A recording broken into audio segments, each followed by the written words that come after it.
اللہ کے حکم کے سامنے سر جھکانے سے انکاری ہے عملی طور پر۔ ہم من چاہی زندگی گزار رہے ہیں، اللہ کا حکم ہمارے لیے کوئی اہمیت نہیں رکھتا۔ پھر ہم حضور صلی اللہ علیہ وسلم کے راستے پر چلنے سے کتراتے ہیں، بلکہ ہمارا انکار ہے، عملی طور پہ ہمارا انکار ہے۔ نام تو لیتے ہیں، ٹھیک ہے، ادب کے ساتھ لیتے ہوں گے، ہو سکتا ہے انگوٹھے بھی چوم کے آنکھوں سے لگا لیتے ہوں یا درود شریف پڑھ لیتے ہوں، لیکن عملی طور پہ آج کا جو برائے نام مسلمان ہے یہ حضور صلی اللہ علیہ وسلم کے راستے پر چلنے سے انکاری ہے، اللہ کا حکم کامل طریقے سے ماننے سے انکاری ہے۔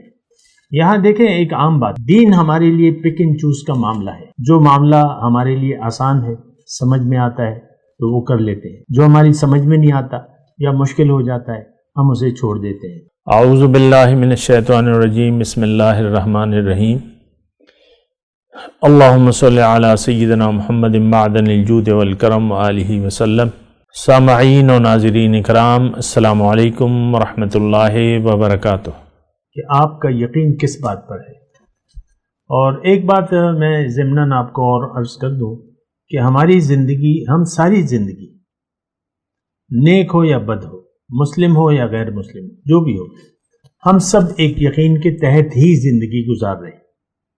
اور یہ بات بھی ساتھ نوٹ کر لیں کہ ہم کوئی کام بھی، یعنی کسی چیز کے بارے میں اگر ہمارا شک ہو جائے، یقین نہ ہو اور شک پیدا ہو جائے تو وہ کام ہم نہیں کرتے، اچھا ہو یا برا، گناہ کا ہو یا ثواب کا، لیکن وہ ہم نہیں کرتے، شک پیدا ہو جائے۔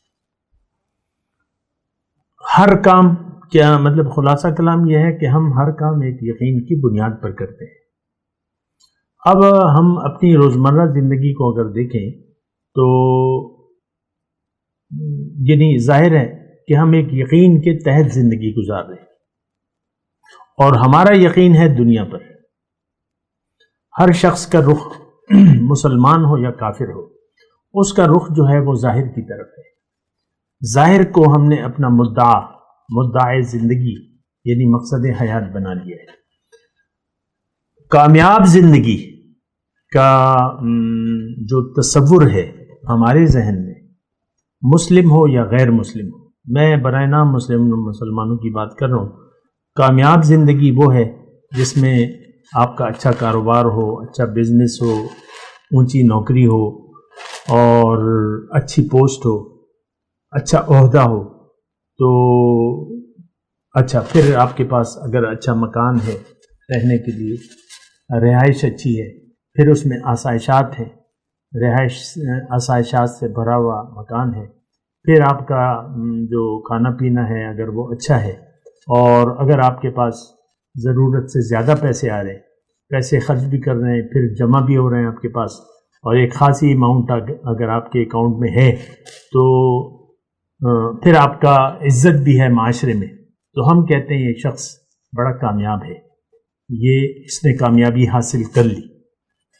مسلم ہو یا غیر مسلم ہو، ہم سب کے نزدیک ظاہر کی کامیابی اصل کامیابی ہے، اور یہی دھوکہ آج کے مسلمان کو لگ گیا ہے، ظاہر کا دھوکہ۔ ہم ظاہر کے دھوکے میں مبتلا ہیں اور ظاہر کی طرف رخ ہے۔ ظاہر کا دھوکہ کیا مطلب؟ جب میں ظاہر کے دھوکے کی بات کرتا ہوں تو اس کا مطلب یہ ہے کہ آپ نے دنیا ہی کو مرکز نگاہ بنا لیا ہے، دنیا ہی کی طرف آپ کی توجہ ہے، اور دنیا ہی کی کامیابی آپ کی نظر میں اصل کامیابی ہے، اور اس کی ناکامی کا مطلب آپ کے پاس پیسے نہیں ہیں، عہدہ نہیں ہے، کاروبار نہیں ہے، آپ بے روزگار ہیں، آپ بیمار ہیں، یا جو بھی حالات ہیں، سختی ہے تو آپ پھر پریشان ہیں، راحت ہے تو پھر آپ کی بانچیں کھل جاتی ہیں۔ تو یہ ایک دھوکہ ہے۔ تو اگر آپ اس دھوکے میں مبتلا ہیں تو اس کا مطلب یہ ہے، یہ ایک بات میں یعنی توجہ کے لیے آپ کی توجہ چاہتا ہوں کہ اگر کسی کو ظاہر کا دھوکہ لگ گیا، اب اس کو دین کی ضرورت نہیں رہے گی۔ ایک بات یہ نوٹ کر لیں، اس کو قرآن پاک سمجھنے کی کوئی ضرورت نہیں محسوس ہوگی، اس کو اللہ سے رابطہ جوڑنے کی کوئی ضرورت محسوس نہیں ہوگی، اور اس کو رسول اللہ صلی اللہ علیہ وسلم کے راستے پر چلنے کی کوئی ضرورت محسوس نہیں ہوگی۔ آج کا ہر مسلمان اللہ کے حکم کے سامنے سر جھکانے سے انکاری ہے۔ عملی طور پہ ہم من چاہی زندگی گزار رہے ہیں، اللہ کا حکم ہمارے لیے کوئی اہمیت نہیں رکھتا۔ پھر ہم حضور صلی اللہ علیہ وسلم کے راستے پر چلنے سے کتراتے ہیں، بلکہ ہمارا انکار ہے، عملی طور پہ ہمارا انکار ہے۔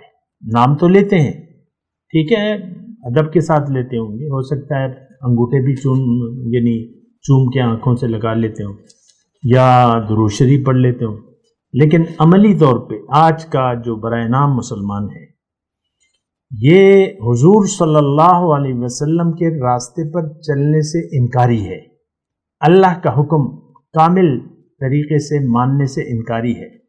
یہاں دیکھیں ایک عام بات ہے، دین ہمارے لیے پک اینڈ چوز کا معاملہ ہے۔ جو معاملہ ہمارے لیے آسان ہے، سمجھ میں آتا ہے تو وہ کر لیتے ہیں، جو ہماری سمجھ میں نہیں آتا یا مشکل ہو جاتا ہے ہم اسے چھوڑ دیتے ہیں۔ بات کرتے ہیں ایک وقفے کے بعد۔ وآخر دعوانا ان الحمدللہ رب العالمین، السلام علیکم ورحمۃ اللہ وبرکاتہ۔ مولایا صلی وسلم دائما ابدا علی حبیبک خیر الخلق کلہم